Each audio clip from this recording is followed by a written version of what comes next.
అంబేద్కర్ కోనసీమ జిల్లాలో ఎస్సీ సమాజానికి కేటాయించిన భూములపై ఆక్రమణల ఆరోపణలు కలకలం రేపుతున్నాయి.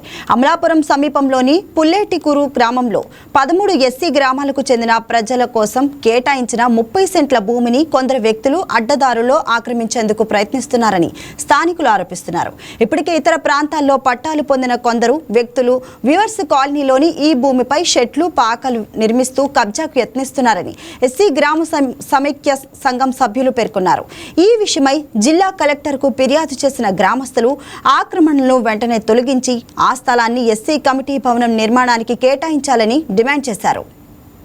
గ్రామంలో గత 30 సంవత్సరాల క్రితం ఎస్సీ వ్యూవర్స్ కాలనీ అనే కాలనీలో ఎస్సీ కమ్యూనిటీకి సంబంధించి 30 సెంట్లు ప్రభుత్వం వారు కేటాయించారండి. ప్రభుత్వం వారు కేటాయించినప్పటికీ కూడా గతంలో కొంతమంది ఆ భూమి 30 సెంట్ల దాంట్లో కూడా భూమిని నలుగురు వ్యక్తులు ఇంకా కొంతమంది వ్యక్తులు కబ్జా చేసి పాకలు వేసుకున్నారు. అయితే మేము కొన్ని కమ్యూనిటీ 13 గ్రామాల ఎస్సీ కమ్యూనిటీ సభ్యులందరూ కూడా ఎంఆర్ వారికి రిప్రజెంటేషన్ ఇచ్చినా కూడా వాళ్ళు ఖాళీ చేయలేదు. ఇటు కలెక్టర్ గారికి కూడా మేము ఇప్పుడు ఒక వినతి పత్రం ఇచ్చామండి. ఏంటంటే ఇప్పుడు మా కమ్యూనిటీ సైట్ 30 సెంట్ల కమ్యూనిటీ సైట్ని వేకేట్ చేసి మాకు అప్పించవలసిందిగా ప్రభుత్వం వారు కోరుచున్నాం. డాక్టర్ బిఆర్ అంబేద్కర్ కోనసీమ జిల్లా అంబాజీపేట మండలం పుల్లేటికూరు గ్రామ పంచాయతీ పరిధిలోని 13 పేటల ఎస్సీ కమ్యూనిటీ అంబేద్కర్ సమైక్య సంఘ అధ్యక్షుడు పత్రాంధ్రరావు మాట్లాడుతున్నానండి. మా పుల్లేటికూరు గ్రామ పంచాయతీ పరిధిలో ఉన్నటువంటి వ్యూవర్స్ కాలనీలో 13 సెంట్లు భూమి గతంలో ఎస్సీ కమ్యూనిటీ భవనానికి కేటాయించడం జరిగింది. 30 సెంట్లు తర్వాత అవి ఎస్సీ షెడ్యూల్ క్యాస్ట్ హాస్టల్ నిమిత్తము మంజూరు అయినప్పటికీ అది వేరే చోట నిర్మించడం జరిగింది. ప్రస్తుతం ఆ స్థలం ఖాళీగా ఉన్నది. ఆ ఖాళీ స్థలంలో తాత్కాలికంగా 4 వ్యక్తులు తాత్కాలిక నివాసం ఏర్పాటు చేసుకొని ఖాళీ చేయటం లేదు. మరి వారి యొక్క స్థలాలను అంబేద్కర్ కోనసీమ జిల్లా జానపద కళాకారులకు న్యాయం చేయాలంటూ కళాకారుల సంఘం ఆధ్వర్యంలో అమలాపురంలో నిరసన కార్యక్రమం నిర్వహించారు. సంఘం రాష్ట్ర అధ్యక్షుడు ప్రేమానందం నాయకత్వంలో జరిగిన ఈ కార్యక్రమంలో కళాకారులు తమ సమస్యలను ప్రభుత్వ దృష్టికి తీసుకెళ్లారు. కోనసీమ జిల్లాకు కేటాయించిన నిధులను ఇతర జిల్లా కళాకారులకు మళ్లించడం వల్ల స్థానిక కళాకారులు నష్టపోతున్నారని ఆవేదన వ్యక్తం చేశారు.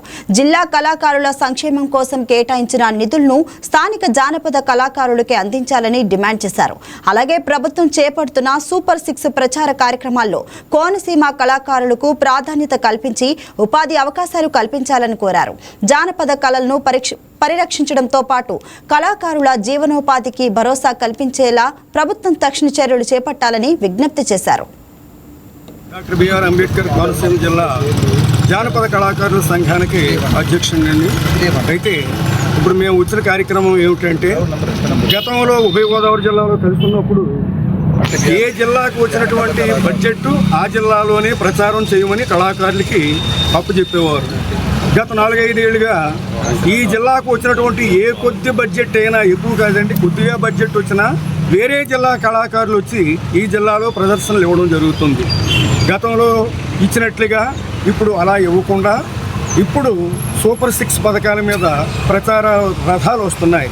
ఆ రథాల మీద ఏ జిల్లాలో ఉన్న కళాకారులకి ఆ జిల్లాలోనే ఆ ప్రదర్శనలు ఇచ్చేటువంటి అవకాశం కల్పించమని చెప్పి మీడియా మిత్రుల ద్వారా మీ అందరికీ తెలియజేసుకుంటూ ఉన్నాం. ఇదే విషయాన్ని కలెక్టర్ గారికి వినతి పత్రాన్ని కూడా ఇప్పుడు ఇవ్వడం జరిగిందండి. మాది కోనసీమ జిల్లా జానపద కళాకారుల సంఘం తరఫున ఈ రోజున కలెక్టర్ ఆఫీసులో కలెక్టర్ గారితో పాటుగా అన్ని డిపార్ట్మెంట్లు, మన జిల్లాలో ఏ గవర్నమెంట్ ఆఫీస్ ఉన్నాయో డిపార్ట్మెంట్ అన్నింటికి కూడా మేము ఒక వినతి పత్రం ఇవ్వడం జరిగింది. ఏంటంటే ఏ డిపార్ట్మెంట్లో కళాకారులకైనా సరే బడ్జెట్ వస్తే అందరు కళాకారులకి సమానంగా ఇచ్చి సమన్యాయంగా అందరికీ కూడా బ్రతుకు తెరువు కల్పించాలని ఈరోజు కలెక్టర్ గారి దృష్టిలో తీసుకెళ్ళడం జరిగింది. అదేవిధంగా అన్ని శాఖలు, ప్రభుత్వ శాఖలు ఏవైతే ఉన్నాయో కోనసీమ జిల్లాలో అన్ని శాఖల్లో కూడా వినతి పత్రం అందించాము. అన్ని డిపార్ట్మెంట్లో కూడా ఎక్కడ బడ్జెట్ ఉన్నా సరే అందరు స్థానిక కళాకారులకు సమన్యాయంగా ప్రోగ్రామ్స్ కల్పిస్తారని మా యొక్క వినతి. ఈ కోనసీమ జిల్లాలో మరి చాలామంది ఇతర జిల్లా నుంచి కళాకారులు వచ్చి మా జిల్లా కళాకారులు పట్టుకొడుతున్నారు, మధ్య దళారులకు ఇస్తున్నారు.